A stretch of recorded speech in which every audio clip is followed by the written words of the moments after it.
हमारे पास एसेंशियलिज्म, इसका क्या मकसद होता है, इसके एम होता है, कह रहा है to promote intellectual growth of learners to become a competent. इसमें एसेंशियलिज्म में हम क्या करते हैं, बच्चे के माइंड जो होता है उसकी इंटेलेक्चुअल पावर को इतना स्ट्रांग करना होता है कि वो कॉम्पिटेंट होना चाहिए। कहीं पे भी खड़ा होकर किसी के साथ भी अगर उसको खड़ा कर दिया जाए, टीचर ने उसको इतना कॉम्पिटेंट बनाना है और उसके दिमाग को इतना खोलना है कि वो चीजों को समझ सके, उसका दिमाग भी उसकी एज या हाइट के साथ ग्रोथ करे कि वो किसी भी लेवल पर आके कॉम्पिटेंट बन सके, किसी को भी compete कर सके। सपोज मैं दो बच्चों के सामने बुला लेता हूं, एक मैंने अच्छे बच्चे को बुला लिया, एक मैंने वीक बच्चे को बुला लिया, मैंने दोनों को कहा भाई आप दोनों ने इस चीज को पर बहस करनी है, एक टॉपिक दे दिया, वो वहां से बहस करे, वो वहां से बहस करे, मतलब दोनों को मौका देना चाहिए कि दोनों अपने ओपिनियन सामने रख सके। जब ओपिनियन सामने रखेंगे तो इंटेलेक्चुअली वो क्या होगा, उनकी ग्रोथ भी हो रही है, ठीक है, और वो कॉम्पिटेंट भी होंगे क्योंकि एक दूसरे का सामना करना वो सीख जाएंगे। ये तब पॉसिबल है जब आप उन्हें अपॉर्चुनिटीज देंगे। फिर टीचर का क्या रोल होता है, क्योंकि उसके पास एक अथॉरिटी होती है टीचर के पास, वो किसी भी सब्जेक्ट से रिलेटेड, किसी भी एरिया से रिलेटेड आपको टॉपिक असाइन कर सकता है, ठीक है। जैसे मैंने आप दो बच्चों को बुला लिया, मैंने कहा सादिया और मिस पिंकी आप दोनों आ जाएं और आप लोगों ने बहस करनी है जी, मोबाइल फोन के ऊपर बहस करनी है, और आपने पॉजिटिव में बोलना, आपने नेगेटिव में बोलना है। अब दोनों को मुझे पता है कि दोनों बोल सकती हैं, ठीक है, नेगेटिव इंपैक्ट भी बता रही, पॉजिटिव इंपैक्ट भी बता रही। उसमें टीचर ने क्या किया, अपनी अथॉरिटी को यूज किया। तो अथॉरिटी को कैसे यूज किया, सामने बुला दिया, टॉपिक असाइन कर दिया, सब्जेक्ट उसने बता दिया, एरिया बता दिया कि किस एरिया पे आपने काम करना है, वो प्लॉट आपके पास अवेलेबल है, उन्हीं चीजों के ऊपर आपने काम करते हुए बातचीत करना शुरू की। टीचर ने अपना बहुत अच्छे से टास्क को परफॉर्म कर लिया, ठीक है। फिर उसके बाद क्या, टीचर भी फोकस करेगा उसके स्किल्स के ऊपर और उसके सब्जेक्ट के पॉइंट ऑफ व्यू के ऊपर। लाइक उसमें कैसे स्किल्स थे, कुछ उसमें पॉइंट्स इतने ओपनली बोले, ठीक है, उसके व्यूज अच्छे थे, ठीक है, उसकी बॉडी लैंग्वेज अच्छी थी, उसकी स्पीकिंग पावर अच्छी थी, उसका जो वे ऑफ टॉकिंग बहुत अच्छा था, उसके अंदर कितने स्किल्स थे, वो उन चीजों को प्रमोट कर सकते हैं, ठीक है। टीचर उस चीज को अनाउंस करेगा कि अपने सब्जेक्ट के रिलेटेड उसने कितने 3 आवर्स निकाले, रिस्पेक्टिवली उसके अंदर जितने भी जो उसकी कैपेबिलिटीज थी और उसके अंदर जितने भी उसके स्किल्स थे वो सामने लेकर आया, ठीक है। माइट भी ऐसे आइडियाज उसने अपने माइंड से निकाले जो मुझे नहीं पता थे, जो आपको नहीं पता थे, लेकिन हमने उस बच्चे से या उस पर्सन से सीखे। क्लियर?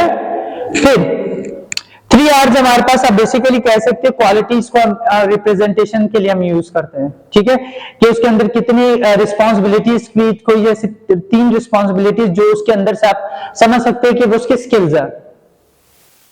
फिर टेंस के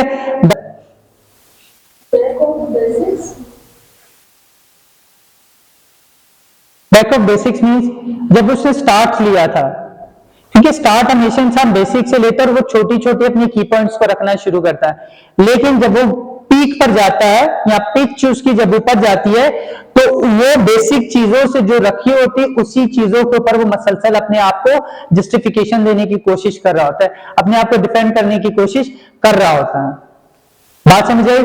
फिर एक्सीलेंस इन एजुकेशन, जो बातें उसने बोली है वो एजुकेशन से रिलेटेड थी, उसमें की पॉइंट्स, उसके हाईलाइटेड पॉइंट्स कितने एक्सीलेंस थे। समझ आई बात कि नहीं?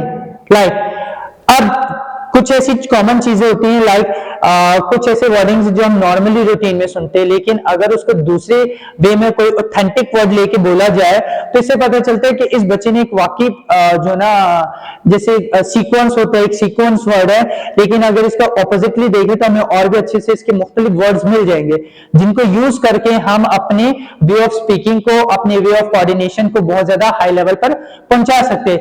जो लिस्नर होता है वो बड़ा इंस्पायर हो जाता है उससे कि यार इसने बड़ी अच्छी वर्डिंग यूज की, इसकी इंग्लिश बहुत अच्छी है, तो उसकी एक्सीलेंस ऑफ एजुकेशन कैसी थी, ठीक है।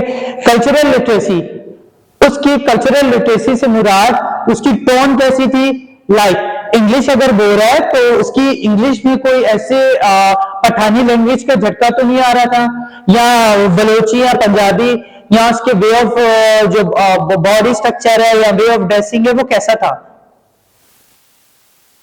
समझ आई बात। ये कल्चरल लिटरेसी से मुराद है कि सकाफती तौर पे उनके पास कितनी नॉलेज है या कितनी तालीम है। अगर आप प्रोफेशनल टीचर हैं तो आप कैसी ड्रेसिंग करेंगे, ठीक है, दैट मैटर अलॉट। हम हमेशा कहते हैं ना कि आप अगर कभी एग्जाम के लिए जाते हैं या सीएसएस के एग्जाम के लिए जाते हैं, वो क्यों आपके जो पहनने उतारने के 20 मार्क्स तो सिर्फ आपकी ड्रेसिंग के होते हैं, वो रखते हैं। क्यों रखते हैं? जब आप इंटरव्यू के लिए जाएंगे इन फ्यूचर तो आपको पहले ही बता देंगे कि आपकी ड्रेसिंग इतनी ऑथेंटिक होनी चाहिए, क्योंकि वो आपको इंटर होते सर से पांव तक देखेंगे कि ये टीचर किस कंडीशन में आया है। तो कल्चरल वाइज आपकी लिटरेसी कितनी है, क्लियर है? कोई कंफ्यूजन यहाँ तक किसी को?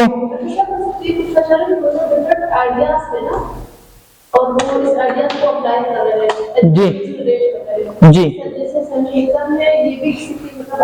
आइडियाज। अब मैं आगे जाके हम जब इसकी वो जिन्होंने थ्योरीज पेश की है ना, वो भी हम उनको डिस्कस करेंगे।